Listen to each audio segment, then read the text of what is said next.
everyone, welcome back to our build or rebuild series, where we take a series of NHL and NBA teams that we feel need to rebuild or retool this offseason. Generally, just need to make some changes, and we try to break down and analyze what changes they need. So we're going to start with the Edmonton Oilers today. 4-0 swept by your Winnipeg Jets. Was a solid series on Edmonton's half. They played pretty well. They were just shut down. Once McDavid and Draisaitl, their line was shut down, they couldn't do anything because all they had left was Nuge, offensively. Right. Defensively, they had some mishaps. Yeah, they could have been a bit stronger defensively, except for game more 2. Responsible. Yeah. But when your offense isn't working, you have guys like Darnell Nurse that have to step up a bit and use their offensive abilities, and with that, they sacrifice some of their defensive abilities. Yeah. So, where do you start with Edmonton when thinking about rebuilding, retooling? Kind of, what aspect do you start from? So I would say you have to start by beefing up your top 6 forward core. Yeah. Second, I would go to goaltending. Okay. Because Mike Smith and Koskinen, it works, but you don't know what you're going to get night in, night out from Koskinen. So I think if you're going to keep Smith, which that's what it sounds like they're going to do, they need to get someone that can provide some stability and can at the very least platoon with Smith and maybe step in some playoff games because he's going to be 39 next year. Exactly. So you don't know what you're going to get. He's not the same Mike Smith that was on that 2010 or 2014 Olympic roster. So no. So you definitely need to beef up that goaltending, and then I would end on the D-core, but it's pretty balanced between the three. They have equal needs on all. I think the primary issue is top 6, though. Because they didn't score. No, they didn't score. I think defense, like when we talked about it before, I think defense is I wouldn't say, I agree with you saying that all 3 of them are kind of equal. Yeah. I think defense is a little more of a need than people realize right now. Mm-hmm. Beefing up their defense so their offensive guys on the blue line can focus more on offense, because you have a talented guy in Nurse, you have Klefbom coming back. Yeah. You're going to have to either keep Bear or re-sign Barry. I don't think you can do both. No. And then you have Bouchard, who McDavid's expecting to come up, along with Ryan McLeod, who's on the forward core. McLeod will be he'll have to perform in training camp and preseason. Yeah. I think Bouchard is almost a guarantee that he'll be up. I think Holland wants him up too. Yep. So. And then you have Russell, who alongside Larson, who they'll have to re-sign, and I think they will. They were a good pairing, a good shutdown pairing. They have Caleb Jones, who's all right on the bottom pairing. So they have some depth there. I think they just need to focus on bringing in a stable piece. Now, a guy like Chris Russell, his cap hit goes down to 1.25 from, I think it was at 4 something this year. Yeah. So is that someone that he does have value? Yeah. He is a guy that a lot of people would look at as an upper echelon bottom pairing guy. That it's a need for a lot of playoff teams. Do you see more value in him away from Edmonton or with Edmonton? So what you get back, I don't see how you would upgrade. Okay. Right? When you trade him away, you're going to have to give him to a playoff team that wants that depth. Right. And a playoff team's not going to give you much. No. And then if you give him off to a rebuilding team, then you're going to be getting a prospect back. Or a team that's looking to beef up. Either way, your return's probably going to be a prospect or a late pick. Yeah. And either way, I don't think that's going to replace what he does on the ice. No. So that value's there unless you can find a player that replaces what he does. And he's got good chemistry with the guys there. Yes. Especially if they bring back Adam Larson. Yep. He works well with Larson, so if Klefbom does get injured, which he's prone to, that's a good fill-in right there. Right. So I would say I would rather keep him unless you can find an upgrade or a replacement. Okay. Now let's stick with defense. Yep. Who do you see as either, because the free agent market isn't great this year? No. There's no top end guy. I mean, you have Hamilton. I'm not sure what Carolina's going to do with him. Yeah. But I don't think you need to bring in a guy like that. I think again you need to focus on those shutdown defensemen. So who would be guys on the free agent market that you would look at? The first guy you want to look at, and everybody's going to be looking at him, is David Savard. I think he's going to be the diamond in the rough of this offseason. He's going to get picked up. He's going to get paid a decent amount of money, so that may not be the best option for Edmonton. Right. I think Vince Dunn can work there. He's a left shot, and they're pretty deep on the left side. So preferably you want a guy on the right side, but if they bring back Barrie, they're going to be deep on both sides. Yeah. And I don't think Barry's going to be that expensive to bring back. It depends. When he was in Colorado, he wanted an $8 million deal. I don't think he's an $8 million guy anymore. It's tough. Yeah, it's tough to say. If a team wants a star defenseman, like a star offensive defenseman, they're going to pay him. So a lower tier team may do that. Right. If Barrie wants to win, then he's going to have to take a pay cut. Right. So it's really up to Barrie. He's the kind of guy that can demand whatever he wants this season because he had a good season, whereas when he came out of Toronto and joined Edmonton, he had to take a bridge deal because he had to prove himself. And the free agent market, like we said, is not that deep, whereas last year when he hit free agency, it was pretty deep on the defensive end with guys like Pietrangelo there.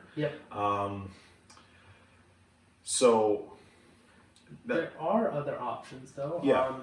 Some other guys I like to look at are, although you have Klefbom who's injury prone, another guy, Ryan Murray, could get some good value on. I think you have to look out for injuries. In an ideal world, in a perfect world, I think he's the type of guy that you definitely go after. I think he is the guy that solves a lot of issues for them. But how many more injury prone defensemen can they take on? You have Derek Forbert, who is a big body for them. And then the last guy I would look at is Hjalmarsson for that experience. He's on the older side, so it's tough to know 100% what you're going to get. He's coming out of Arizona, where he would have had more playing time than on a different team. But that's a good defensive system, so he can pick up some things and bring it back to Edmonton. Potentially. Now, let's shift to goaltending before we go to forwards, because I think we both agree that forwards are going to be... Because it's the top six, it's going to be the toughest to fill. So goaltending, they want to bring back Mike Smith, and I think that's a good thing to bring back. Whether or not he can be the everyday starter is yet to be seen, and I don't think so, especially at 39 years old. The name that comes to mind for me, and I think he's going to be one of the prized possessions in this offseason in the free agent market, is Linus Ullmark. So if Philip Grubauer leaves Colorado, he'll be the best goalie available. He's if not, then I think Linus Ullmark's your best guy, because Tuukka Rask is probably going to go back to Boston. I believe Saros, especially, it looks like Rene's going to retire. He's going to stay in Nashville. You don't know what Nedeljkovic, I can't say Nedeljkovic is. You don't... Just call him Ned. Ned. You don't know what's going to happen to Drager. Either way, I think Ullmark's a better option than all those guys. He flies under the radar when you play for Buffalo, and he was not, let's be clear, he was not the issue in Buffalo. .917 save percentage on the worst team in hockey. That's solid. But at the same time, they also have to realize that Ukko-Pekka Luukkonen is, he's sitting off in the wings right now waiting for his time. If Buffalo can keep Ullmark, great. I don't see why he would stay. No. But Ullmark's the guy to go after. He can get paid.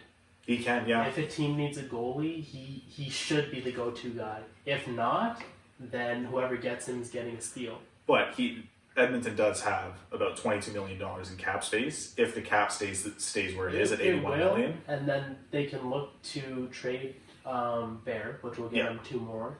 And then I believe they're going to buy out James Neal. Which would make sense. And so there you go. Another guy we keep forgetting to talk about is Frederik Andersen. I don't think he's going to stay in Toronto. He might. Dubas is building around Campbell, and he said in that exit interview it's going to be Campbell. And so he should. Campbell played phenomenally, and he's at a $1.6 million cap hit with Toronto, which, we talked about Toronto already. They don't have the most cap room to work with to bring in guys to change them. So I can see Frederik Andersen being available. So they have options in Edmonton. But they have to get rid of Koskinen if they're going to do this. Yeah. If they can't get rid of Koskinen, then I think you let Mike Smith walk. The dream for Edmonton would probably be that Seattle somehow picks up Mikko Koskinen. That's $4.5 million. Now, what name do you see them?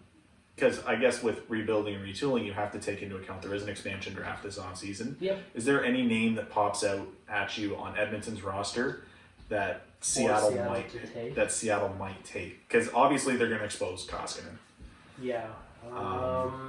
But they have a lot of free agents that they can protect a lot of guys. Yeah, so it depends on what they're doing in Edmonton, who they're retaining. Because a guy like Alex Chason would be good for Seattle to pick. Right. I think that's the guy you want to go after in terms of who's going to be unprotected. But Alex Chason's also a UFA, so... So yeah, they would have to work out a contract beforehand. Yeah. It depends on what Edmonton does with Barrie and Nuge. Yeah. If Seattle can work something out with those guys, if Edmonton isn't able to retain them. Yeah. Because I don't think Nuge is as safe in Edmonton as it seems. They want to pay him like he's a winger, but he's a solid center. May not be the best at face-offs. Right. So they're going to have to give him some money. If not, he can walk.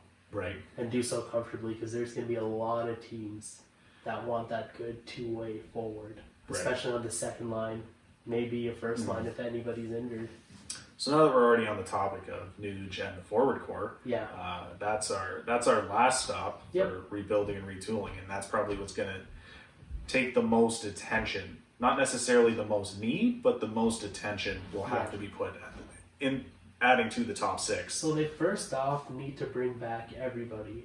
Yeah. Like all their main players. I don't think you trade out any of your forwards. You bring back you bring back Nuge. You bring back Chason. Yeah. You bring back Yamamoto, Kyra, Ennis. Cahoon's the one name that stands out to me. He didn't have that great season we expected. No.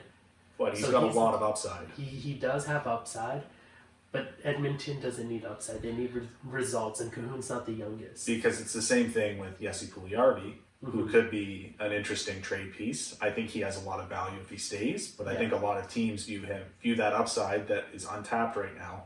Yeah. I think Puljujarvi's a little more polished than Cahoon. Yeah, Puljujarvi, they were playing in the playoffs. Yeah. Cahoon, you didn't see much of. No. But I think there's definitely value to Cahoon on both sides, whether they keep him or get rid of him. Yep. It'll be interesting to see what his RFA negotiations look like. Yeah. Because I'm not too sure. He's going to view himself with a lot more value. So I could realistically see him walking. Yeah. I could see them letting him go as a UFA, like not restricting him or qualifying him, sorry. Right. As for forwards, Buchnevich, I don't know if he's going to return to New York. Reinhardt's up in the air. I'm not sure if Winnipeg's going to bring back Kopp. They should. Garland's an interesting option. Yeah, he had a great year. The big one for me, though, is Kyle Palmieri. Yeah. I'd love to see him in Edmonton because he's got good speed. He's a good two-way forward, and he can finish for either McDavid or Draisaitl. I say put him with McDavid for the speed. He's not small either. He's also a bigger body, too, that always helps in the playoffs. Yep. I look at him, and I look at how skilled he is, and I look at if he plays with Draisaitl or McDavid, because they won't play together. They shouldn't. They shouldn't. After the showing that they had against the Winnipeg Jets, they should not play together because not because they're bad, but Cobb and Lowry shut them down. You need to separate them for the depth. That's all. But you've seen what they've done with guys like Zach Kassian and made him. They've made him a top six. Like he handles his own there. Yeah. And I think the fact that Palmieri has that bigger build too, he's not going to throw the body around like Zach Kassian does all the time. No. But if you can add that physicality and skill plus the defensive ability, I think Palmieri is out of all positions that Edmonton needs to fill. I think maybe next to Linus Ullmark, he's probably the best guy that they could go out and get. Yeah. And they do have the financial ability to go out and pay him. Yep. Obviously, with the free agent like that, you don't want to overpay. No, he's. But they can afford. They can afford to if they need to. because I think he is probably the most valuable guy to them on the free agent market right now.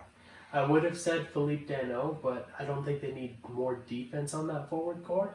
I think they need someone that can score, so Brandon Saad, I think, would be a better option. And after the playoffs that Philippe Danault has had, I think it's going to... he's going to get paid. And I think Montreal is going to pay him. Hopefully. I just heard rumblings that there are other teams or... Oh, there's going to be interest everywhere. Like, people are going to be calling Philippe Danault's agent off the hook. Yeah, but Brandon Saad would be a backup option to Palmier because he does have that cup pedigree. Winning 2 or 3, I believe 2 in Chicago. And it's the same thing with Chalmerson. Like, you like to bring in those guys that have that. Although they haven't done anything elsewhere, it still helps. But they've seen what it takes. Yep. They've been next to guys like Taves, Duncan Keith, Kane, Seabrook. Yeah, all those guys. So I think, unless you have anything else to add here, I think that'll just about do it for this episode of Rebuild or Build. With that, if you like that video, make sure to subscribe to our channel so you don't miss any of this series. Comment down below what you think Edmonton should do in the offseason and what you think would be good moves for them to make. And with that, make sure to watch for the next episode, and we will see you on the next episode of Build or Rebuild. Peace.